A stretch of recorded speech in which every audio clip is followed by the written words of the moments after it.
Alam ko kung bakit ka nandito. Alam ko kung ano ang nasa iyong puso. Hindi kailangan mong sabihin. Alam ko ng mahabang panahon na meron kang mga tanong na walang sagot. May mga takot na hindi mo na nagsabi sa kahit sino. May mga pangarap na parang naging imposible. May mga bukas na hindi mo nakikita kung paano ito magiging ayos. At dito na kami, dito sa sandaling ito, at ang kailangan mo nang marinig ay ito. Hindi ito sermonya. Hindi ito pagtuturo tungkol sa kung paano dapat ka mabuhay. Hindi ito pagsisikap na mag-convince ka na lahat ay magiging ayos dahil ang Diyos ay nandito. Ang sinisikap ko ay mas simple, mas personal. Nais ko lang na makipagsalita sa iyo tulad ng inaasahan mo na marinig ang salita ng Diyos. Kaya hayaan mo akong magsimula dito. Sa isang bagay na kailangan mong marinig bago ang lahat, kailangan mo nang malaman na ang Diyos ay nag-aalok sa iyo ng bagay na pinakamahalaga. Hindi ito pagbibigay ng regalo. Hindi ito tulong. Ang bagay na ito ay ang tunay na kalayaan. Ang katapatan na kalayaan. Hindi ang kalayaan na walang responsibilidad o walang tamang direksyon. Ang tunay na kalayaan na nangangahulugang ikaw ay maaaring maging ikaw mismo ng buong puso, tunay, nang walang ipinagmamalang. Marami sa inyo ay nabuhay sa loob ng isang selda. Ang selda na ito ay hindi laging nakikita. Madalas walang kandado, walang bantay. Pero nandoon siya, ang selda ng inaasahan ng iba, ang selda ng dapat dapat kang gawin ito. Ang selda ng kung ano ang sinasabi ng mundo na dapat kang maging. Ang selda ng kung ano ang itinuro sa iyo na masama o mali o wala lang halaga. At kayo ay lumaki sa loob ng seldang ito. Natuto kayong umangkop, natuto kayong maging maliit, natuto kayong itago ang mga bahagi ng inyong sarili na hindi umaangkop sa hugis ng selda. Natuto kayong mag-umpisa, natuto kayong mamuhay lang pero hindi kayo nabuhay ng buong puso. Hindi kayo nag-unlad ng tunay. Hindi kayo nag-umani ng kaligayahan. Kayo ay nag-exist lamang sa loob ng mga saklaw na hindi talaga ninyo nilikha. At ito ang unang bagay na gusto sabihin sa inyo ng Diyos. Hindi kayo dapat manatili doon. Ang kalayaan na hinahanap ninyo ay available na. Hindi ito sa hinaharap. Ito ay ngayon. Hindi ito pagkatapos ng pagbabago. Ito ay simula ng pagbabago. Ang kalayaan ay hindi gantimpala para sa pagiging sapat. Ang kalayaan ay inyong karapatan dahil mahal kayo ng Diyos. Ganap, walang kondisyon. Tulad ninyo ngayon, alam ko na marami sa inyo ay mahirap tanggapin ito. Dahil natutuhan tayo na ang pagmamahal ay may kondisyon. Ang pagmamahal ay dapat ikuha. Ang pagmamahal ay dapat ikanal sa pamamagitan ng mabuting aksyon, sa pamamagitan ng tagumpay, sa pamamagitan ng pagiging kung ano ang nais ng iba. Pero ang pagmamahal ng Diyos ay hindi ganitong uri. Ito ay radikal. Ito ay hindi makatarungan. Ito ay nakakagulat sa paniniwala ng mundo. Ito ay nagsasabi na kayo ay may halaga dahil kayo ay kayo. Walang kailangan ayusin. Walang kailangan makamit, walang kailangan ipakita, at ito ay maaaring baguhin ang lahat. Kapag naiwan ito sa inyong puso, kapag tunay na naniniwala kayong mahal kayo ng Diyos, ganap tulad ninyo, ang buhay ay nagiging ibang-iba. Hindi ito nangyayari kaagad, pero ito ay nagsisimula. Ang takot ay nagsisimulang lumaki. Ang pangangailangan na magpakita ng ganda ay nagsisimulang uwing. Ang pag-umpisa ay nagsisimulang sumasalamin at ang tunay na kayo ay nagsisimulang lumitaw sa liwanag. Kaya ito ang unang bagay na kailangan mong marinig mula sa akin. Nagsasalita para sa Diyos, kayo ay mahal. Ganap ngayon, tulad ninyo. Hindi kailangan ng maghintay, hindi kailangan ng magbago, hindi kailangan ng magpakita, kayo ay mahal. Tapos, ngayon ang pangalawang bagay, at ito ay pantay na mahalaga. Ang Diyos ay nakakaintindi ng inyong sakit, ang sakit na dala ng mundo, ang sakit na dala ng taong dapat magprotekta pero nagsaktan sa halip, ang sakit na dala ng pagkabigo, ang sakit na dala ng pagkawala, ang sakit na dala ng mga pangarap na hindi natupad. Ang sakit na dala ng di katiyakang kinabukasan. Ang sakit na dala ng pakiramdam na walang kontrol kayo. Marami sa inyo ay sinisikap na iwanan ang sakit, nag-numbness, tumatakbo, nag-aalis ng pansin, nagtrabaho ng husto, nag-celebrate, nagkonsumo. Ginawa ninyong abala ang inyong sarili para hindi makiramdam. At ito ay nakakaintindi, ang sakit ay malalim, ang sakit ay tunay, ang sakit ay hindi dapat balewalain o gawing maliit. Pero ang Diyos ay nag-aalok ng ibang paraan, hindi paggawing maluhot ang sakit, hindi paglibas, hindi hindi sa kalagayan, kundi pagsama, pag-unawa, pagbabago. Ang sakit ay maaring maging guro, ang sakit ay maaring maging bukal ng karunungan, ang sakit ay maaaring maging batayan ng pagmamahal sa iba. Ang sakit ay hindi ibig sabihin ng buhay, ngunit maaaring maging bahagi ng kahulugan. At ang Diyos ay nakakaintindi ng malalim. Dumaan ang Diyos sa sakit sa pamamagitan ng Ihesus. Ang Diyos ay hindi nagprotekta mula sa sakit.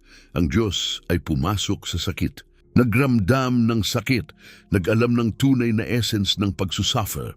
At dahil dito ang Diyos ay maaaring makipagtagpo sa inyo sa inyong pinakamalalim na lugar ng luha. Hindi para sabihin na ayos lang ito, ngunit para sabihin na hindi kayo nag-iisa, na may presensyang nakakaintindi, na may pagmamahal na maaasahan. Kaya ito ang pangalawang bagay. Ang Diyos ay nakakaintindi ng sakit. Hindi ito pag-condemn na dahil kayo ay nagdurusa. Hindi ito tanda na may ginawa kayong masama. Minsan ang sakit ay resulta ng inyong mga pagpili. Minsan ang sakit ay resulta ng pamumuhay sa isang world na sira. Pero sa kahit ano pang dahilan, ang Diyos ay nakakaintindi. Ang Diyos ay nag-aalaga. Ang Diyos ay handang sumama sa inyo sa halip na mag-judge. Ngayon ang ikatlong bagay, at ito ang pinakamahalaga para sa kung nasaan kayo ngayon. Ang Diyos ay nag-iimbita sa inyo na mag-alay, alay ng kontrol, alay ng pangangailangan na malaman ang lahat, alay ng hawak sa inyong kinabukasan, alay ng ilusyon na kayo ay nasa pangungunahan. Alam ko na ito ay nakakatakot dahil ang kontrol ay naging estratehiya ninyo para mamuhay. Ang kontrol ay naging paraan na protektahan ang inyong sarili mula sa hindi alam. Ang kontrol ay naging baluti laban sa pagkabigo. Pero ang ilusyon ng kontrol ay nagiging mas mabigat at mabigat dahil kayo ay nagdadala ng responsibilidad na hindi dapat kayong dalhin. Kayo ay nagbabago ng burden na hindi meant para sa inyong balikat. At ang Diyos ay nagsasabi, sapat na. Ibigay mo sa akin. Ang kinabukasan ay hindi sa iyo na malaman. Ang kontrol ay hindi sa iyo na panatilihin. Ang resulta ay hindi sa iyo na garantisado. Pero ang kapayapaan ay available. Ang gabay ay available. Ang bigay ay available. Kung kayo ay handang mag-release ng hawak, ito ay hindi ibig sabihin na walang responsibilidad kayo. Hindi ito dahilan para sa katamaran o walang aksyon, ngunit ibig sabihin ay kayo ay ginagabayan sa tamang direksyon. Kayo ay pinapalakas para sa mga hamon. Kayo ay may binibigay na lakas na kailangan ninyo. Kayo ay naglalakad ng sama-sama sa Diyos sa halip na naglalakad mag-isa at sinisikap na malaman ang lahat. At ang kapayapaan na darating ay ibang-iba mula sa kahit ano na nararanasan ninyo. Hindi ito pwedeng-pwede na kasiyahan. Hindi ito pagtakas sa kalakaran. Ito ay kapayapaan na nag-coexist sa kalakaran. Kapayapaan na nag-exist kahit may mga mahirap na kalagayan. Kapayapaan na nagmumula sa pag-alam na hindi kayo nag-iisa. Na may mas mataas na kapangyarihan na invested sa inyong kwento, na may divine na kaalaman na gumagabay sa universo. At kayo ay bahagi ng kwentong iyon, kaya ito ang ikatlong bagay, mag-alay, magbigay ng hawak, magtiwala, hindi dahil alam na ang resulta, kundi dahil may presensyang gumagabay, may pagmamahal na protektado, may karunungan na nagtuturo. Ngayon, may mga specific na mensahe din na kailangan ninyong marinig. Dahil marami sa inyo ay nag-aalala sa mga specific na bagay. May alalahanin tungkol sa pera. May alalahanin tungkol sa mga relasyon. May alalahanin tungkol sa kalusugan. May alalahanin tungkol sa layunin. May alalahanin tungkol sa kung tama ang mga desisyon na ginagawa ninyo. para sa inyo na nag-aalala tungkol sa pera. Ang Diyos ay nagsasabi, alam ko ang inyong mga pangangailangan. Alam ko ng eksakto kung ano ang kailangan para sa pag-survive at pag-unlad. At kailangan ninyo lang magtiwala na ibibigay ko ito. Hindi ito ibig sabihin na walang kailangang gawin sa inyong panig. Ngunit ibig sabihin ay walang kailangang mag-alang-alang. Walang kailangang mag-sacrifice ng inyong halaga para makakuha ng pera. Walang kailangang mag-compromise ng inyong katapatan, magtrabaho, maglingkod, ipakita ang inyong pinakamahusay. At ang Diyos ay magbigay ng natitira para sa inyo na nag-aalara tungkol sa mga relasyon. Ang Diyos ay nagsasabi, mahalaga sa akin kung sino ang inyong mahal at sino ang nagmamahal sa inyo. At hindi ito ibig sabihin na perpekto lahat. Ngunit ibig sabihin ay karapat-dapat ang bawat pagsisikap na makipag-usap. Magtungo, lumaki ng magkasama, at may mga relasyon na dapat matapos. May mga taong meant lang para sa isang panahon. May mga taong dumating para magturo, ngunit hindi magpapahuli. At may mga taong meant na manatili. Kailangan ninyong mag-develop ng kaalaman para malaman kung alin ang alin. At kailangan ninyong magpahalaga sa lahat. Ang temporary na mga relasyon na nagturo at nagbago. At ang permanent na mga relasyon na nag-define ng inyong pamana. Para sa inyo na nag-aalala tungkol sa kalusugan, ang Diyos ay nagsasabi, mahalaga ang inyong katawan, binuo ko ito. Nag-aalaga ako tungkol sa pisikal na kalusugan ninyo, ngunit pantay na mahalaga ang mental na kalusugan. Emosyonal na kalusugan, spiritual na kalusugan, walang maaaring ihiwalay, ang lahat ay konektado. Kaya alagaan ang inyong buong sarili, hindi dahil kayo ay nag-aalala, kundi dahil respeto ninyo ang vessel na binuo para sa inyong kaluluwa. Para sa inyo na nag-aalala tungkol sa layunin, ang Diyos ay nagsasabi, hindi kayo aksidente. Ang inyong pagkakaroon ay intentional. Ang inyong mga talento ay hindi random. Ang inyong mga interes ay hindi walang kahulugan. Ang layunin ninyo ay hindi necessarily spectacular o world-changing. Ang layunin ninyo ay maaaring simple, pagtataas ng mga bata, pagiging tapat na kaibigan, pagdadala ng mahusay na trabaho, pagpapakita ng kabutihan, paglikha ng kagandahan, paghabol ng katarungan. Ang layunin ay hindi sinusukat sa kalakaran ng impluensya, kundi sa lalim ng pagmamahal na nag-motivate at puso na nag-guide. Para sa inyo na nag-aalara na ginagawa ang maling desisyon, ang Diyos ay nagsasabi, hindi ako umaasang perpekto kayo sa pagpili. Minsan ay pipiliin ninyo ang mali. Minsan ang daan ay mas madilim kaysa inaasahan, pero walang desisyon na hindi mababawi sa mata ko. Walang maling landas na hindi maaring maging pag-aaral. Walang kamalian na hindi maaring maging kaluluwa. Kaya pumili, maglakad, matuto, at magtiwala na kahit kayo ay lumihis mula sa daan, nandoon na ako na naghihintay na gabayan kayo pabalik. Ngayon may malalim na antas ng mensahe din na kailangan ninyong marinig para sa inyo na nag-struggle sa pagtukoy sa sarili. Nagtanong kung sino talaga kayo. Kung ano ang katapalan ng inyong sarili, kung may solid na pundasyon sa gitna ng patuloy na nagbabagong mundo. Ang Diyos ay nagsasabi, kayo ay minahal ko. Ito ang inyong pagkakakilanlan, hindi ang inyong mga tagumpay, hindi ang inyong estado, hindi ang inyong hitsura, hindi ang inyong mga relasyon. Kayo ay minahal ng divine. Ito ay pundasyon na hindi maaring masira. Ito ay katotohanan na hindi maaring tanggihan. Walang kalagayan na maaaring magbago. Walang pagsusuri ng mundo na maaaring mag-alisin. Kayo ay minahal, ganap, walang kondisyon, magpakailanman. At mula sa pagkakakilanlan na ito, ang lahat ay sumusulong. Ang inyong halaga ay nagmumula dito. Ang inyong layunin ay nakabakit dito. Ang inyong kapayapaan ay nagmumula dito. Hindi kayo dapat maging iba. Hindi kayo dapat magmukhang tulad ng iba. Hindi kayo dapat mag-isip tulad ng iba. Kayo ay kailangan lang tanggapin ang katotohanan na minahal kayo ng pinagmulan ng lahat. Ang pagkakakilanlan na ito ay sapat.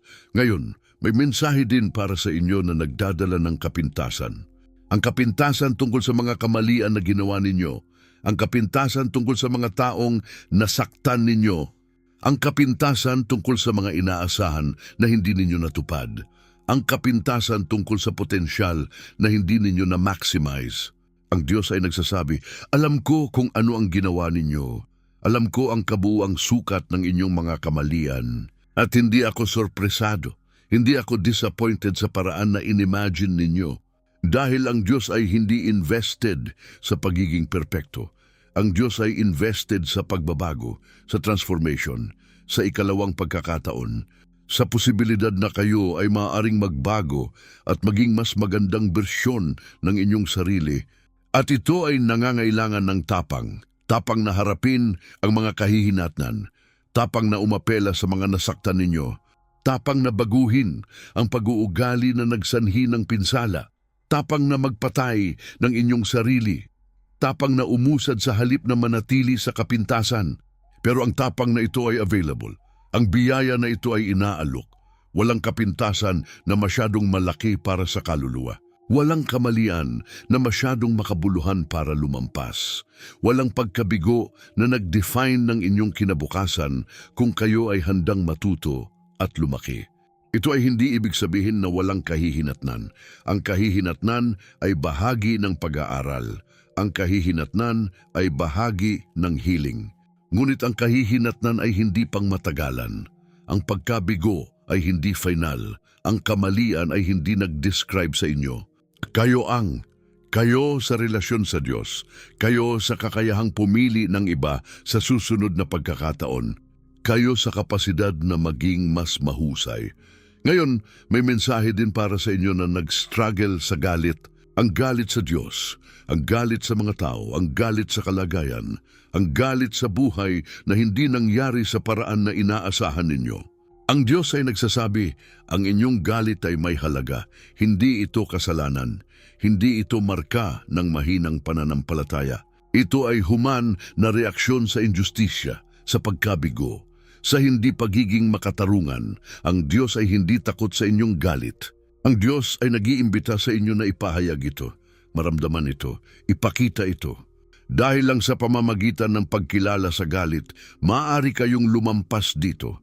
Ngunit hindi kayo dapat manatili na nakabuklod sa galit. Dahil ang galit ay nakakain, ang galit ay nagpoison sa inyong sariling spirito, ang galit ay hadlang sa healing.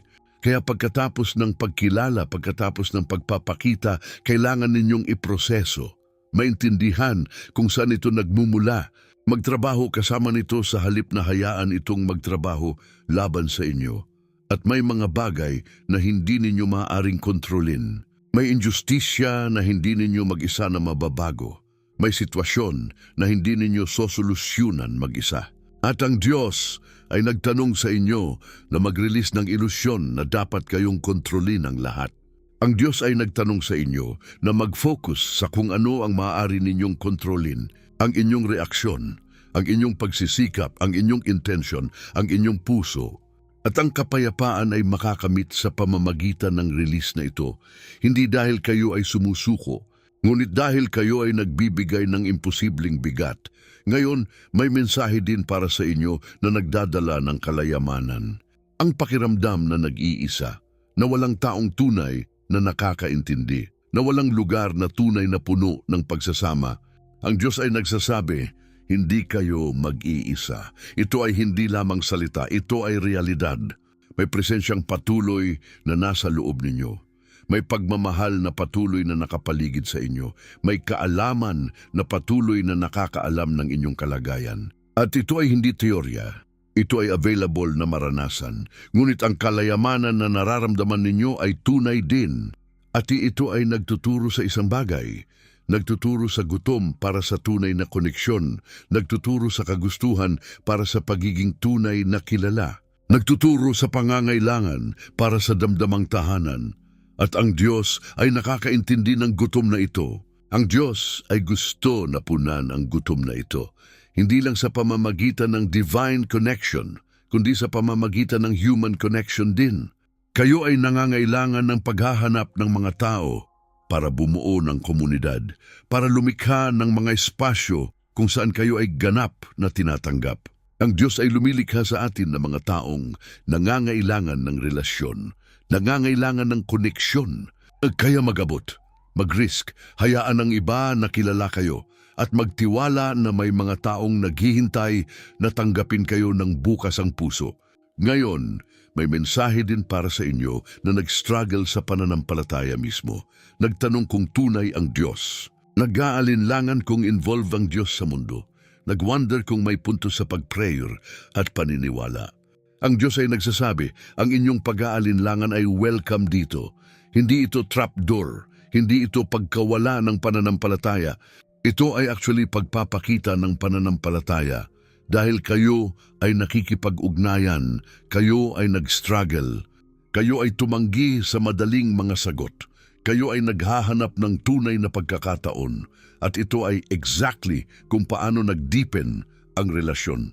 Sa pamamagitan ng honest na engagement, sa pamamagitan ng radikal na pagtanong, sa pamamagitan ng willingness na makipagtagpo sa divine. Hindi sa pamamagitan ng hearsay, kundi sa pamamagitan ng direktang karanasan at walang taong completely tiyak.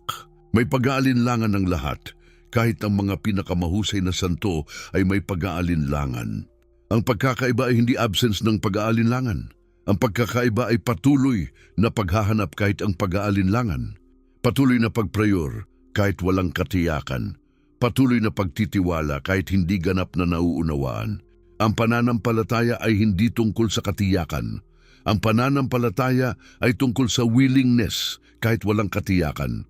Kaya magtanong ng mga katanungan, mag-struggle sa mga pag-aalinlangan, mag-challenge ng mga palagay, maghanap ng tunay na mga sagot, at manatiling bukas sa posibilidad na ang Diyos ay actually tunay. Actively involved, deeply invested sa inyong pagiging. Ngayon, may mensahe din para sa inyo na nakaharap sa mga pagbabago. Iniiwan ang isang pangmatagalang bagay, pumasok sa isang bagong bagay. May takot sa pagbabago kahit alam na kailangan ng pagbabago. Ang Diyos ay nagsasabi, ang mga pagbabago ay sagrado.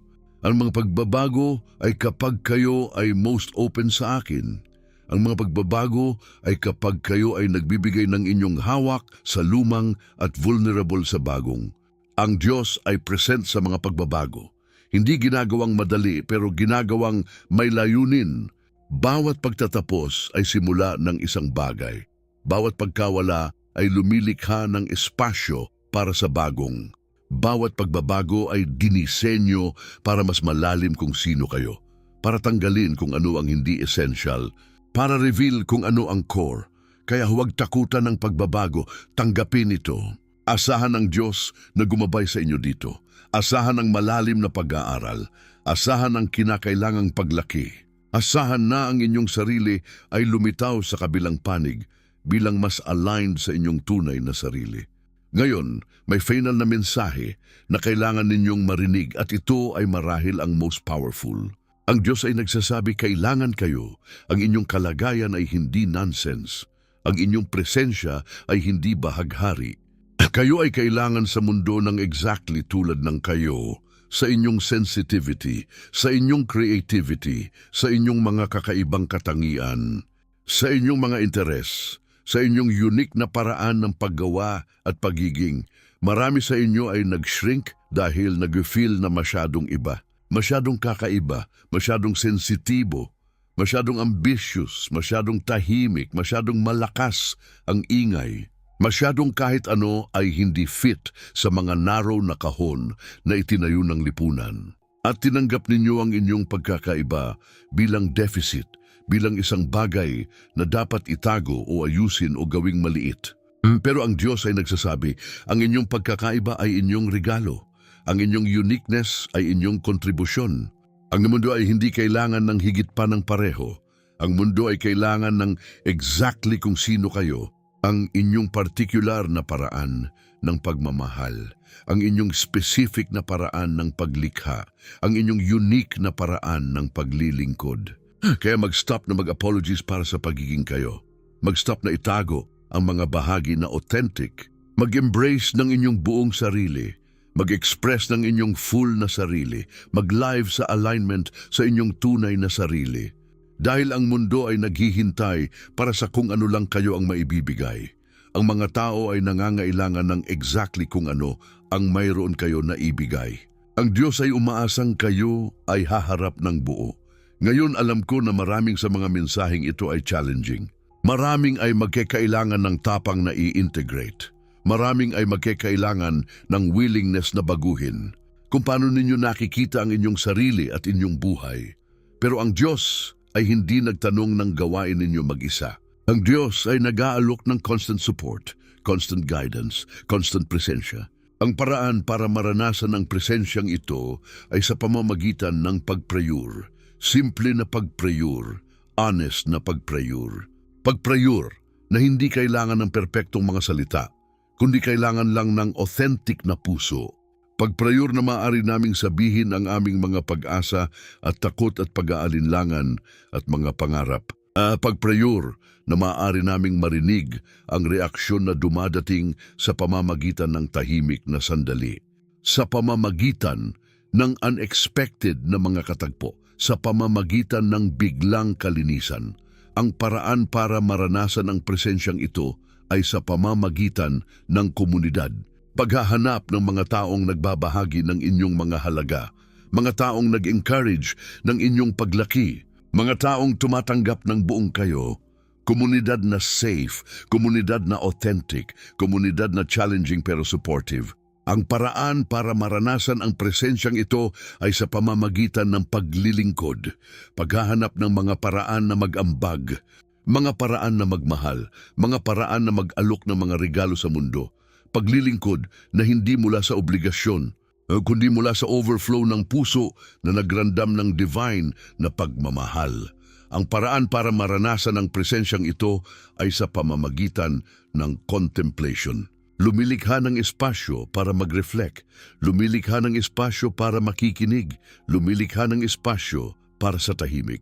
Dahil madalas ang pinakahulugang mga mensahe ay dumarating sa tahimik, sa stillness, sa quiet, at ang paraan para maranasan ang presensyang ito ay sa pamamagitan ng pamumuhay ng may intensyon. Gumagawa ng mga pagpili na aligned sa inyong mga halaga. Gumagawa ng mga desisyon na rooted sa pagmamahal sa halip na takot. Gumagawa ng mga hakbang na guided ng layunin sa halip na panic. Pamumuhay na conscious na ang Diyos ay involved. Pamumuhay na awake sa sacredness ng araw-araw. Ngayon, habang natapos na natin ang pag-uusap na ito, gusto ko na bumalik sa original na mensahe.